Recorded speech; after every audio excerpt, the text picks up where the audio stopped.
بسم اللہ الرحمن الرحیم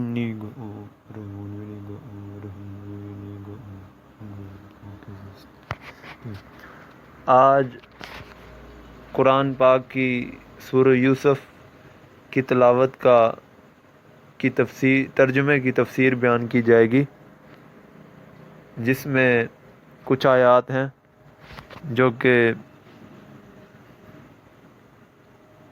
بہت سے معاملات کا حل اس میں موجود ہے۔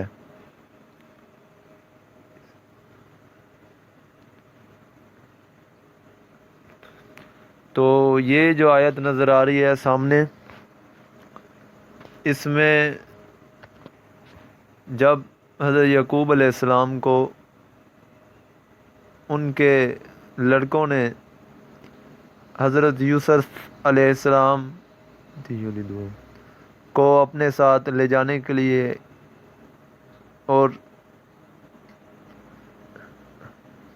نفرت کے طور پر لے جانے کے لیے، اور یہ بہانہ کر کے کہ ہم ان کو اپنے ساتھ کھیلنے کے لیے لے جا رہے ہیں، یہ بہانہ کرنے کے لیے حضرت یعقوب علیہ السلام کی خدمت میں حاضر ہوئے، تو فرمایا کہ حضرت یعقوب علیہ السلام نے کہ اگر تم اسے لے جاتے ہو تو اس سے مجھے سخت دکھ ہوگا، صدمہ ہوگا۔ یعنی یہ اشارہ تھا کہ یہ کام جو تم کرنے حضرت یوسف اور یعقوب علیہ السلام کے خلاف بہانے سے کرنے والے ہو، وہ نہیں تو یہ مجھ سے بچھڑ جائے گا، یعنی یہ مطلب تھا اس کا، اور اس بچھڑنے سے مجھے کافی مدت تک صدمہ رہے گا، اور مجھے اس بیٹے سے بے حد پیار ہے۔ تو ایک وجہ تو ایک ترجمہ تو یہ ہے، اور فرمایا مجھے یہ بھی دل میں آواز موجود آ رہی ہے اللہ کی طرف سے کہ تمہارے کھیلنے کی وجہ سے کوئی بھیڑیا اسے اچک نہ لے جائے۔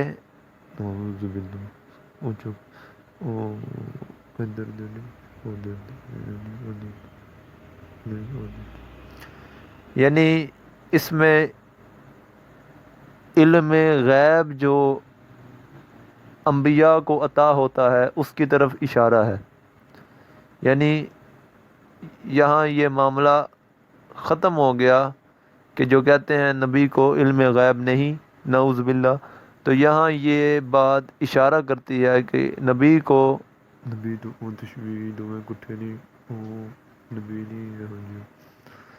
علم غیب نبی کو ہوتا ہے میرے اللہ کی طرف سے۔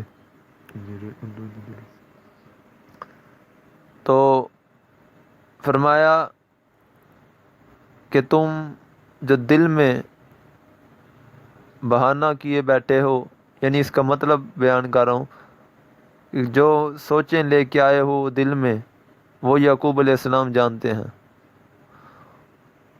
تو یہاں علم الغیب کے بارے میں اشارہ آتا ہے، اور آگے چلتے ہیں۔ آگے پھر ایسے ہی ہوا، حضرت یعقوب علیہ السلام کو پتہ تھا کہ لڑکوں نے یہی بہانہ کرنا ہے بھیڑیے کا، تو اگلی آیات میں یہی ہوا کہ حضرت یوسف علیہ السلام کو کنویں میں نعوذ باللہ پھینک دیا گیا، نعوذ باللہ، اور پھر ان کے کرتے مبارک کو اتار کر اس کے اوپر خون لگا کر گھر لے آئے، حسد ان کے ساتھ، اور ان کے آبا کو دکھ اس حسد کی وجہ سے جو پہنچا وہ انہوں نے پہنچایا۔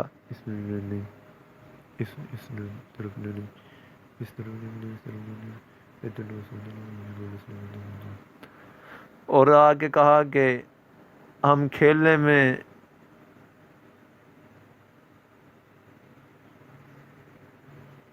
ادھر ادھر چلے گئے اور یوسف علیہ السلام کو بھیڑیا کھا گیا، نعوذ باللہ۔ تو یعقوب علیہ السلام نے فرمایا کہ اصل میں بات یہ نہیں تھی کہ وہ تھی کہ بھیڑیا کھا گیا، بلکہ یہ تم نے من گھڑت کی ہے۔ اور پھر فرمایا پس یعقوب اس پر صبر کرتا ہے، اور جو تم نے باتیں یوسف علیہ السلام کے خلاف گھڑی ہیں اس پر اللہ ہی سے مدد طلب کرتا ہے۔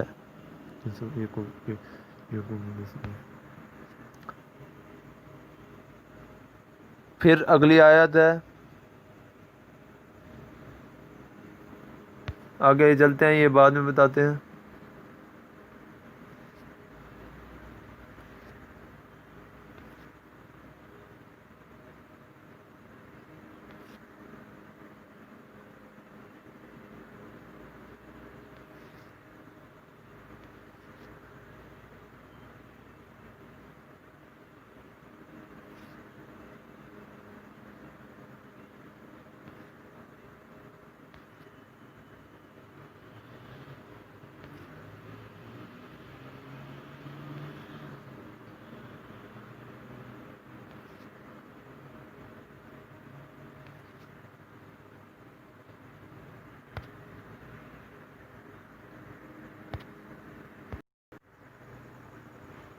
پھر اس کے بعد اس آیت میں بیان کیا گیا ہے کہ جب تجارت کے سلسلے میں مصر کی طرف یہ لڑکے گئے اور وہاں پر جا کر تجارت کی، تو یوسف علیہ السلام اس وقت جوانی کی عمر کو پہنچ چکے تھے، اور کنویں سے حضرت جبرائیل علیہ السلام نے اٹھا کر اس کے نیچے پر بچھا دیے تھے اور کنویں میں گرنے نہ دیا تھا اسی میں۔ تو یہاں پر یہ بات بھی ثابت ہوتی ہے کہ جب فرشتہ مدد کو آتا ہے، فرشتے کی روح مدد کو آتی ہے، تو نبی اور ولی کی اور علی کی روح مدد کو کیوں نہیں آتی؟ اس لیے یا علی مدد کہنا یہاں پر واجب ہے۔ تو اس کے بعد اگلا معاملہ جو ہے، قافلہ گزرا اس کنویں میں، جب دیکھو کہ حسین و جمیل بچہ پڑا ہے، اٹھایا اور اپنے ساتھ لے گئے اور مصر میں لے کر گئے، اور وہاں جا کر یہ بڑے ہوئے اور عنقریب بادشاہ مصر بن گئے۔ پھر یہ یعقوب علیہ السلام کے بچے جو تھے، ان کے بچے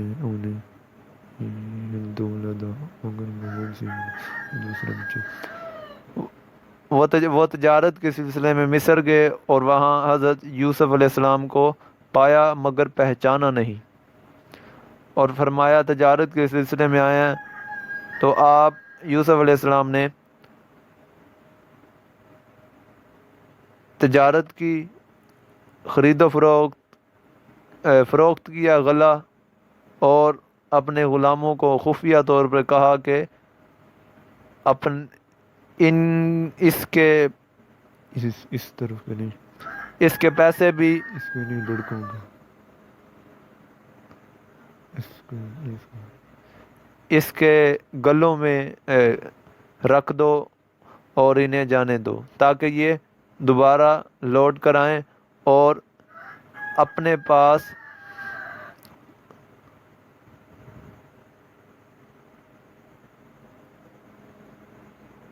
کچھ انتظار کیا اور یہ واپس گئے اور کہا کہ اگلی مرتبہ جب آنا تو میرے بھائی کو بھی ساتھ لے کر آنا، ورنہ اگلی مرتبہ غلہ فروخت نہ کیا جائے گا۔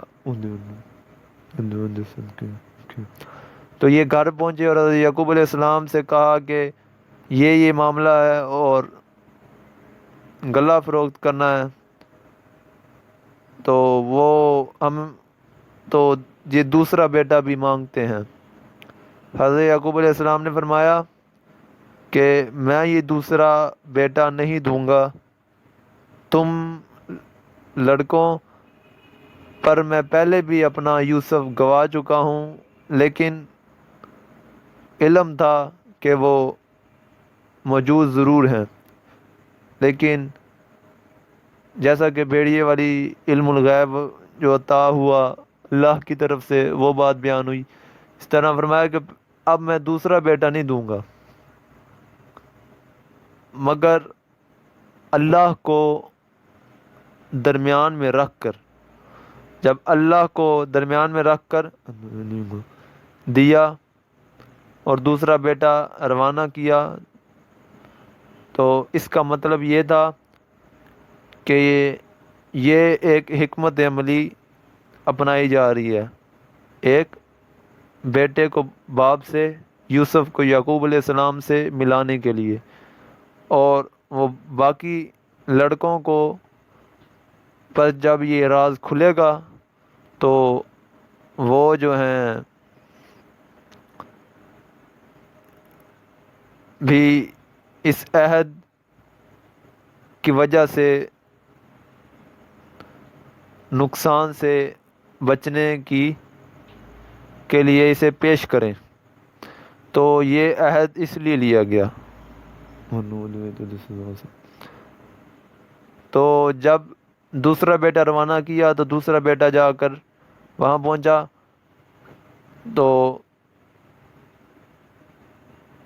دوسرے بھائی کو جو حضرت یوسف علیہ السلام کا پیارا بھائی تھا ان لڑکوں میں سے، وہ کنویں میں پھینکنے کی مخالفت میں تھا، تو اس کو حضرت یوسف علیہ السلام نے اپنے ساتھ بٹھا لیا۔ تو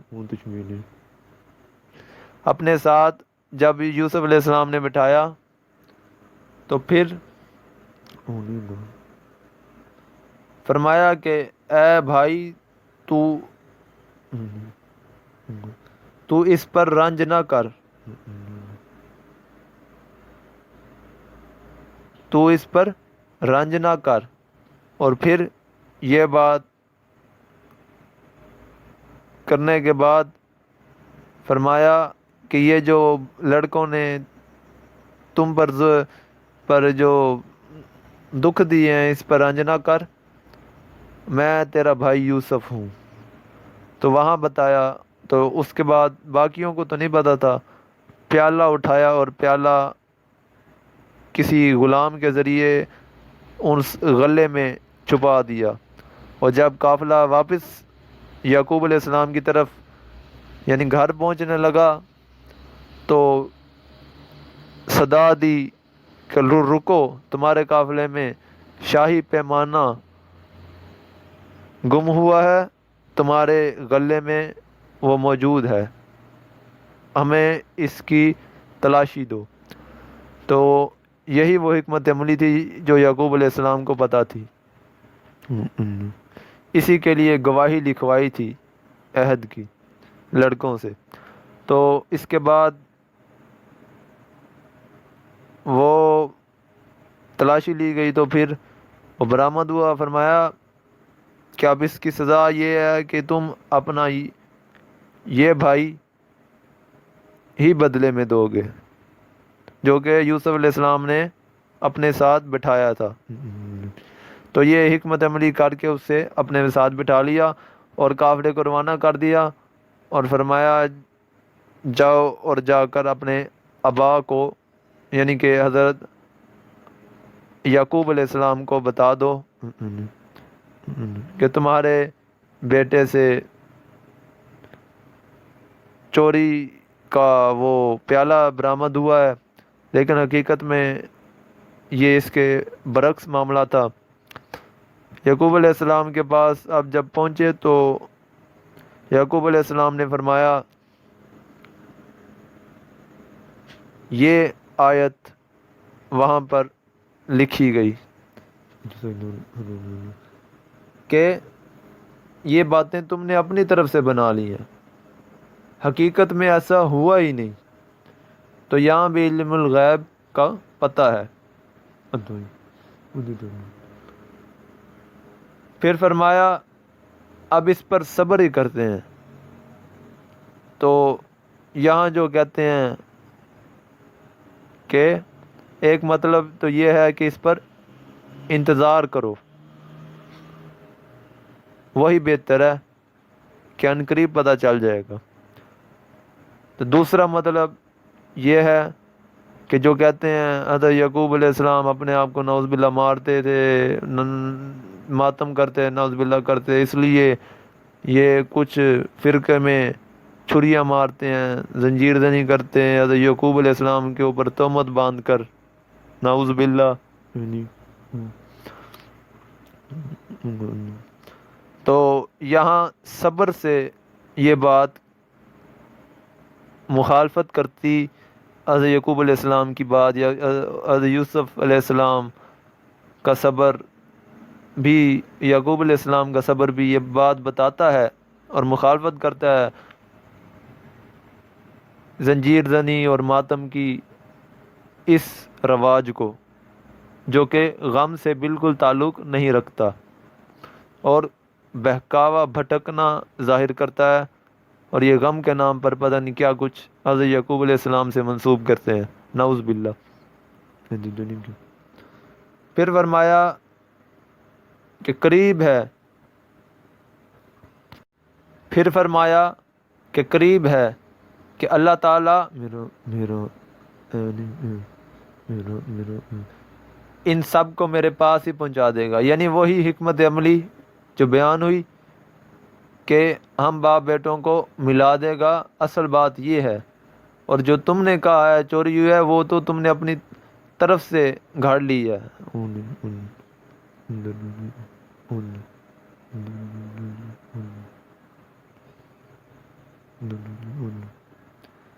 تو اصل بات یہ تھی کہ جو حکمت عملی میں پیالہ چھپایا گیا ہے وہ بیٹا واپس نہ آیا ہے، اس کی بات یہ ہے کہ مجھے اس سے ملا دیا جائے گا، قریب ہی ہے، قریب ہی ہے۔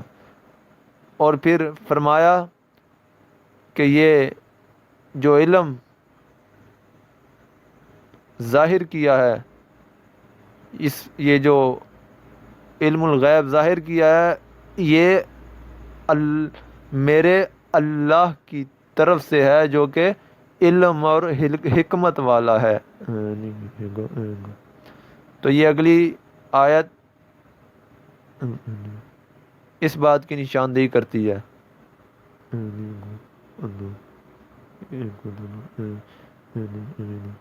تو پھر اس سے آگے چلتے ہیں۔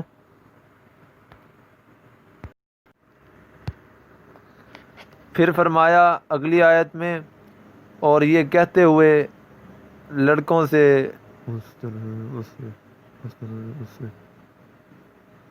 منہ پھیر لیا اور کہا یا اسف علی یوسف، یعنی یوسف کے لیے افسوس میں ہوں۔ یہاں بھی ماتم کی نفی کی گئی ہے۔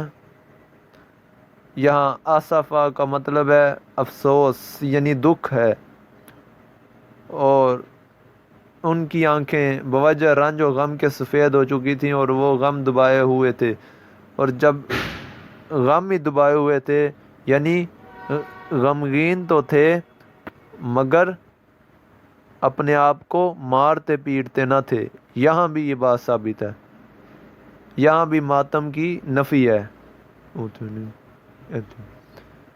تو یہ ایسے ہی حضرت یعقوب کو مارنے کی تہمت حضرت یعقوب پر لگاتے ہیں، نعوذ باللہ. پھر آگے چلتے ہیں.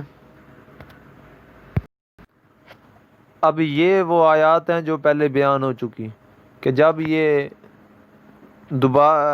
دوبارہ بھائی کو لے کر حضرت یوسف علیہ السلام کے بارگاہ میں پیش ہوئے تھے اور حضرت یوسف علیہ السلام نے بھائی کو اپنے ساتھ بٹھا کر کہا تھا کہ رنج نہ کر. یہ وہ آیت ہے. تو یہ پڑھ لی ہوگی. تو اس کے بعد آگے چلتے ہیں. پھر اس کے بعد جب یہ کہہ دیا رنج نہ کر، پھر آگے سامان میں یہ پیالہ رکھنے والی آیت اور پھر چوری کا معاملہ ظاہر کرنے والی بات بھی پہلے کر دی گئی ہے، وہ یہ ان آیات میں موجود ہے. تو پھر آگے چلتے ہیں. پھر یہاں جو وہ غم کو دبائے ہوئے تھے، یعنی غم ظاہر نہ کرتے تھے، اس کے بعد اگلی آیت ہے کہ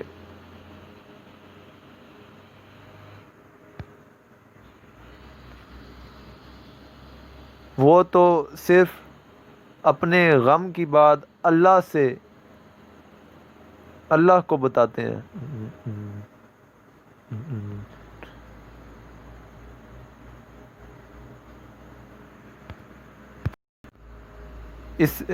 تو پھر اس کے بعد کیا ہوا؟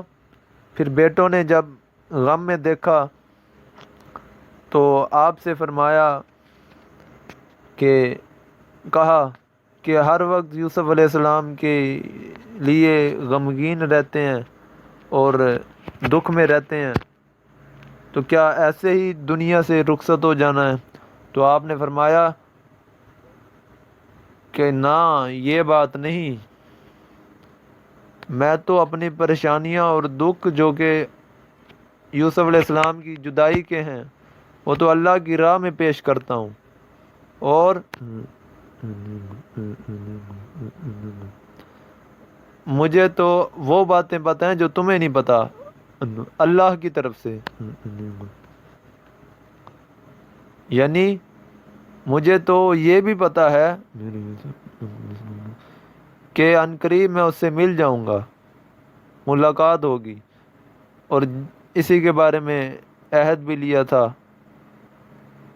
جو اپنے بیٹوں کو کے ساتھ دوسرے بھائی کو بھیجنے کے وقت. تو یہاں سے بھی یہ بات ظاہر ہوتی ہے کہ یہ علم غیب رکھتے ہیں، انبیاء علم غیب رکھتے ہیں. تو یہ وہی بات ہے کہ عنقریب وہ حضرت یوسف علیہ السلام سے ملاقات کریں گے. پھر اس کے بعد آگے چلتے ہیں. پھر فرمایا کہ لڑکوں، یوسف علیہ السلام، یہاں نام تو ہمارے اوپر جو قرآن اترا ہے اس کے لیے لکھا گیا ہے، ورنہ اس وقت یوسف علیہ السلام کا نام نہیں لیا گیا تھا، کیونکہ اگر اس وقت نام لیا جاتا تو انہیں پتہ چل جاتا کہ یوسف علیہ السلام ہی بادشاہ مصر ہیں، جو کہ اگلی آیات میں یہ بات بتائی جائے گی. کیونکہ اگر یہ بات نہ ہوتی تو وہ جب دربار مصر میں پہنچتے تو وہاں یوسف علیہ السلام کہتے یا عزیز نہ کہتے، کیا بادشاہ نہ کہتے. اس لیے یہاں یوسف ہمیں سمجھانے کے لیے کہا گیا. تو پھر اس کی یوسف علیہ السلام کی طرف بھیجنے کا اشارہ دیا اور فرمایا کہ اس کی اور اس کے بھائی کی پوری طرح تلاشی کرنا. اور اللہ کی رحمت سے ناامید نہ ہونا.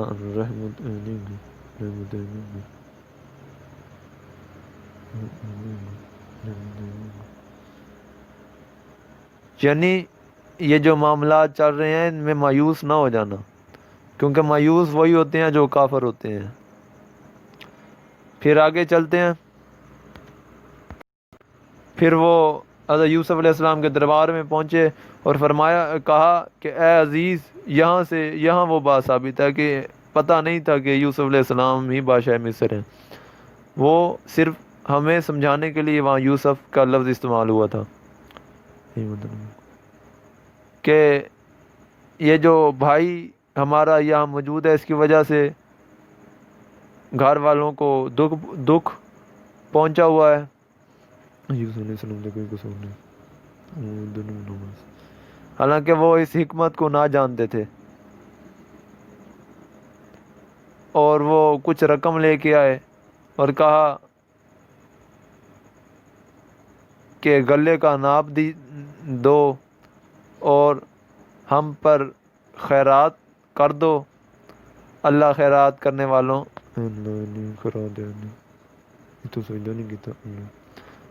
کو بدلہ یعنی اچھا صلہ دیتا ہے. یہاں پر اللہ کی عطا سے مانگنا جائز ہے، یعنی کہ کسی فقیر کے پاس جا کر خیرات مانگنا جائز ہے. حضور اکرم کی روزے کی طرف منہ کر کے دعا کا کہنا بھی جائز ہے، جو کہ امام زین العابدین نے کربلا میں کی تھی، یعنی کہ جنگ میں کی تھی. جبھی بھی زینب نے بھی کربلا کے واقعے کے دوران کی تھی التجائیں، یا رسول اللہ انظر حالنا. حضرت امام زین العابدین نے کی تھی. تو یہ خیرات یہاں سے جائز ہے. اور دوسری بات،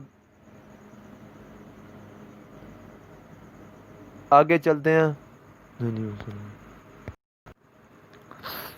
اور دربار میں پہنچنے کا واقعہ تو بتا دیا، دربار تک پہنچنے کا، اور خیرات تک کا واقعہ تو بتا دیا. خیرات کے واقعے سے پہلے، مصر کے اس دربار میں پہنچنے سے پہلے جو نصیحت کی گئی تھی حضرت یعقوب علیہ السلام کی طرف سے کہ جب اس دربار میں جانا تو ایک دروازے سے نہ جانا بلکہ جدا جدا ہو کے داخل ہونا. تو اس میں بھی حکمت تھی، علم تھا.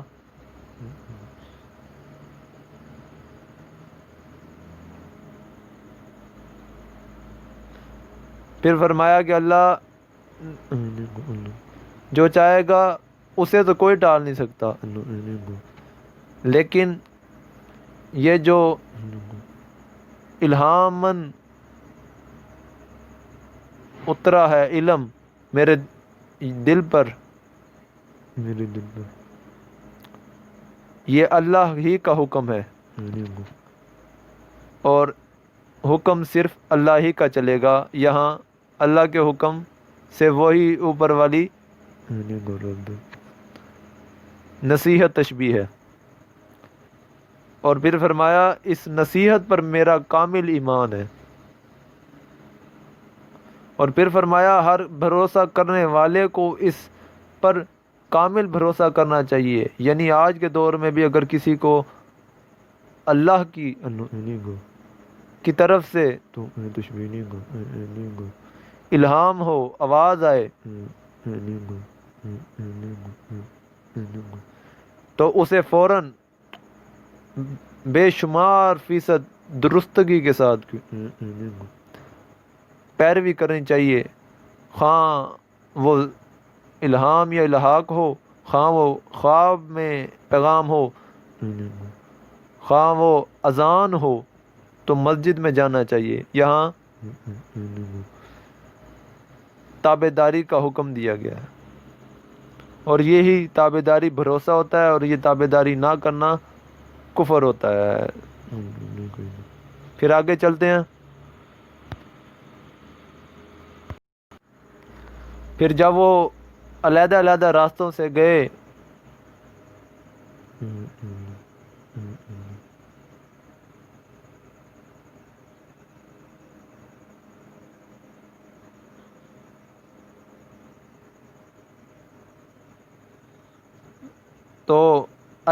تو وہ جو الہام تھا وہ بات پوری ہو گئی کہ وہ اس ہی تابعداری پر اس جو لڑکوں نے کوتاہیاں کی ہیں، بے ادبیاں کر دی ہیں، وہ ان سے اس لڑکوں کو بچا لے اور یعنی درگزر کر دے. وہ آگے اس کی تفسیر بیان کریں گے. حضرت یوسف علیہ السلام نے بھی وہ معاف کر دیا تھا اور اللہ نے بھی بچا لیا تھا اور وہ کنویں والا معاملہ معاف فرما دیا تھا. اور پھر یہاں ایک اور وہی بات الہام جو دل پر اترتی ہے بات، اس بات کا ذکر ہے کہ یعقوب علیہ السلام کے دل میں خیال پیدا ہوا، یعنی وہ الہام آیا اللہ کی طرف سے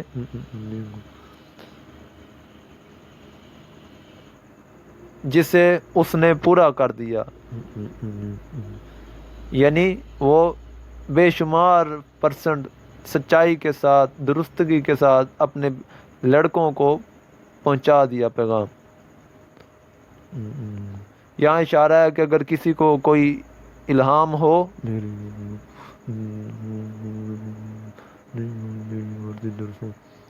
تو وہ صحیح طریقے سے ہی بیان کرے. اور یہی حضور اکرم کو الہام اور علم الغیب ہوا کرتے تھے، اور کچھ وحی کی صورت میں احادیث لکھی گئیں، اور یہ جو کچھ الہام کی صورت میں احادیث لکھی گئیں، اور احادیث کو ماننا ہی علم الغیب کو، یعنی غیب کا علم جو عطا ہوا اللہ کی طرف سے، اس کو ماننا ہے. تو یہاں بھی یہ بات ثابت ہوتی ہے کہ علم الغیب نبیوں کو ہوتا ہے. تو پھر آگے خود ہی فرمایا اللہ نے یہی بات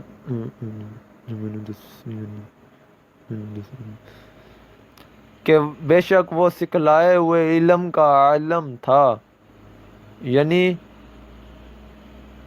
انہیں ایک ایسا علم کا نور دیا گیا تھا جو غیب کو بھی جانتا تھا کہ آگے کیا ہونے والا ہے. یہ مطلب ہے وہ علم جو نظر کو ابد تک کے لیے ظاہر کر دے. وہ نور، علم سے مطلب نور، وہ نور مہیا کیا گیا تھا. جیسے ہم ظاہری آنکھوں سے سنتے ہیں، وہ دل کے اس علم نما نور سے علم الغیب ابد تک دیکھتے ہیں. یہاں سے بھی یہ بات ثابت ہے. لیکن فرمایا کہ کچھ لوگ ان باتوں کو نہ مانیں گے. پھر آگے چلتے ہیں. آج بھی دیکھ لیں لوگ نہیں مانتے. پھر آگے چلتے ہیں.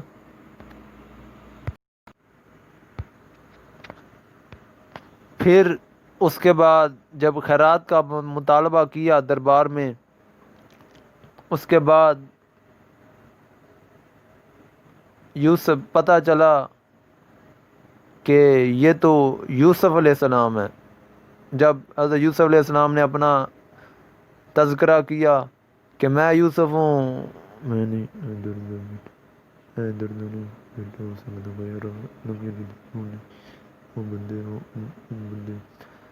اور یہ میرا بھائی ہے، تو وہ ہکا بکا رہ گئے اور کہا کہ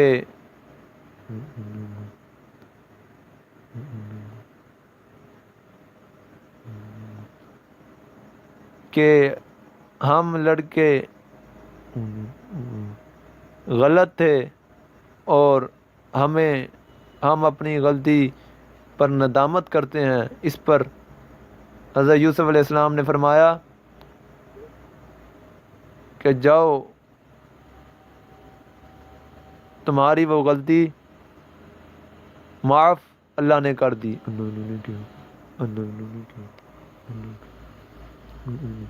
پھر فرمایا یہ چادر لے جاؤ کرتا اور جا کر میرے ابا پر ڈال دینا اور وہ اللہ بینائی دے دے گا. یہاں یہ بات ثابت ہوتی ہے کہ نبی کا لعاب والا کنواں ہو، یعنی کہ اللہ کا جو معجزہ لعاب دہن کی صورت میں ظاہر ہوا، نبی کے لعاب سے کنواں جو منور اللہ نے کیا، یعنی اس میں بھی شفا ہوتی ہے. تو یہ کنووں کو مکہ مدینہ میں بند کر کے رکھ دیا شرک کے نام پر. تو یہاں یہ بات ثابت ہوتی ہے کہ کرتا میں بھی شفا اللہ نے رکھی ہے، جیسے دوائیوں میں شفا رکھی ہے. تو یہ ولیوں کی دربار میں شفا رکھی ہے، قبر کو چومنے میں شفا رکھی ہے، ولیوں کے ہاتھوں قدموں کو چومنے میں شفا رکھی اللہ نے ہے.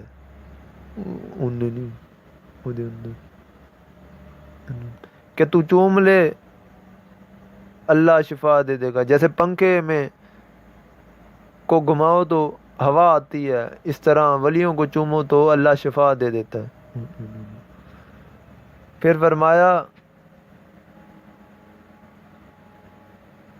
کہ جب وہ یہ خوشخبری لے کر پہنچے اور کرتا ڈالا اور حضرت یعقوب علیہ السلام بینا ہو گئے.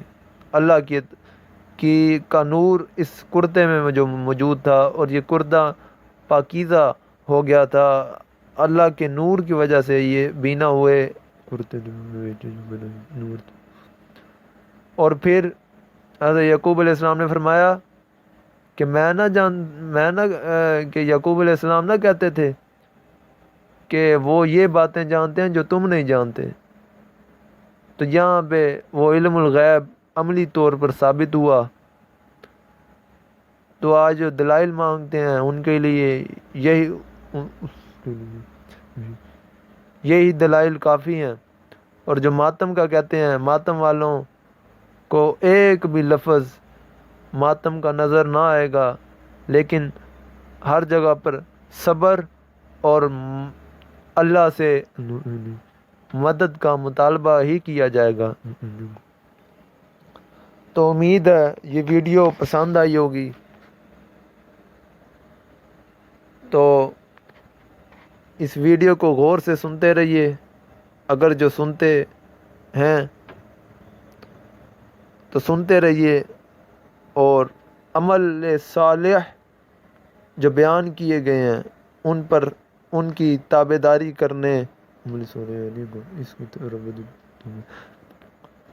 کرنے کی کوشش کرتے ہوئے اللہ کی تابعداری میں آ جائیں.